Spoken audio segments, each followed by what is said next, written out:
With the next generation of consoles only around a month or so away, now is the perfect time to pick up an Xbox One X, right?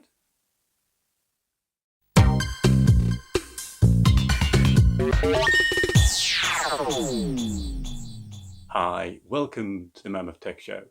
I'm Jeff, and no, I didn't get confused during the pre-order process for the Series X. I'm not quite that daft. So, what were my possibly deluded thought processes then? Well, an Xbox One X is still around £350, if you can even find one. But luckily, I came across a promotion at Amazon for refurbished Xbox One X's, complete with a rather nice steelbox copy of Gears 5, going for only 200 quid. Let's have a look at what arrived from Amazon. So what we have here is a 1TB Xbox One X refurbished by Amazon themselves. And the first thing you notice is that it comes in a special box, which proudly declares its refurbished status. Everything is packaged nicely, and you're greeted by a helpful pack of cards that give you guidance on setting up the console and codes so that you can trial Xbox Live and Game Pass. The power and HDMI cables supplied appear brand new, which is nice. Better still, the supplied controller appears to be brand new too. If it has been used before, it's been cleaned to within an inch of its life, but seriously, it appears brand new. Excellent. To continue the theme, the console itself is well packed and in extremely good condition. Honestly, if I didn't know any better, I'd swear blind this was a shiny new Xbox One. To save space, I decided to wall mount my One X. Well, side of my desk mounted at any rate. This mount takes advantage of the gully that runs around the middle of a One X. Padded grips slide into this channel and hold the console nice and firmly. It's made of good sturdy metal, and the only thing that I would say would be to make sure that the mounting screws are good and flush and don't protrude at all, so that they don't foul or scrape the bottom of the console as you slide it into place. We're reaching the end of this generation's lifespan, and that can be a good time to pick up a console. There's often good deals to be had. The library of software is as big as it's going to get, and you can always pick up excellent games cheap second hand. Microsoft have also got the rather excellent Game Pass service, which gives you access to around 100 games. The Ultimate version also expands it out to include PC.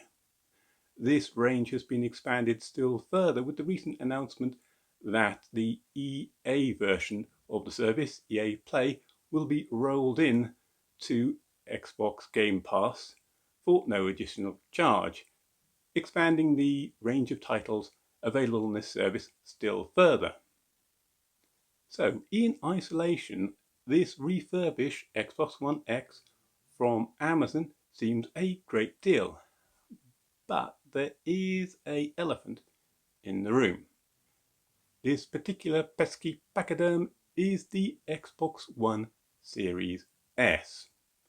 Now, I've known about this for a while. It's been rumoured under the codename Project Lockhart, but it's now been properly announced with details. So let's compare the Xbox One S and the Xbox One Series S, and they deserve comparison because they are remarkably similar. In terms of power, they trade blows, with the upstart Series S winning on sheer CPU power, but the One X winning on GPU grunt. Storage is another mixed bag, with the One X winning on capacity, 1TB, and the Series S only managing to rustle up half of that, but its storage is super speedy SSDs. The One X is able to land a resounding blow with it sporting a 4K Blu-ray player, and the Series S is not able to respond as it has no optical disc drive at all. So it's difficult to call this champ versus challenger face-off. It'll really depend on what your priorities are. Even though it is a new generation console, you're not getting that much more power with the Series S, but you will be getting some next-gen niceties like faster loading times and the possibility of ray tracing. Another odd point that's been confirmed by Microsoft is that the Series S won't run original Xbox One games as enhanced Xbox One X. They'll look as if they're running on the Xbox One S. So you may get faster frame rates on the Series S, but you won't get the graphical enhancements present if you are playing it on the One X. Of course, faster frame rates assume that your TV can support faster than 60 frames a second, and currently most TVs can't. Whilst both consoles will of course be supported by the Xbox Game Pass service, with lack of an optical drive there'll be no thrift store bargains if you plump for the Series S. And that lack of an optical drive will mean there'll be no using your new console as a DVD/Blu-ray player, let alone gain access to the shiny 4K Blu-rays that you'll be able to use with the One X. As pointed out earlier, the Series S uses SSDs, and although these have a smaller capacity in the Series S, they can be upgraded. However, these expansion card upgrades will cost you around £200. Combine that with the cost of the Series S itself, and it costs about the same as the Series X, which comes with twice the storage and of course a lot of extra power. So that's something you're going to have to think about. So do I stand by my decision?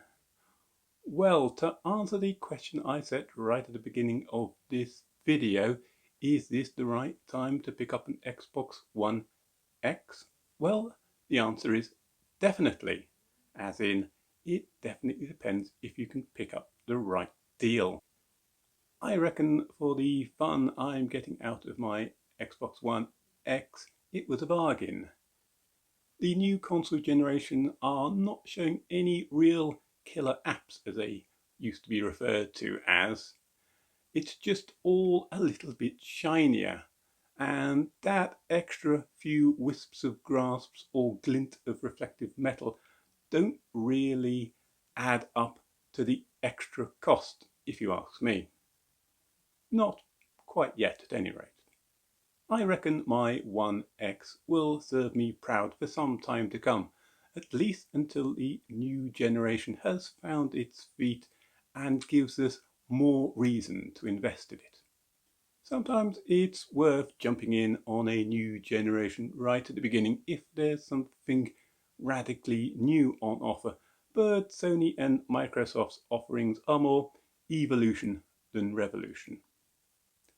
Maybe once the roster of games has filled out a bit, they'll give us more tempting reasons to think about going for this new generation, but for the time being, whilst the early adopters have to pay £70 or so for a new title, I'll be happily digging through those second-hand bargains.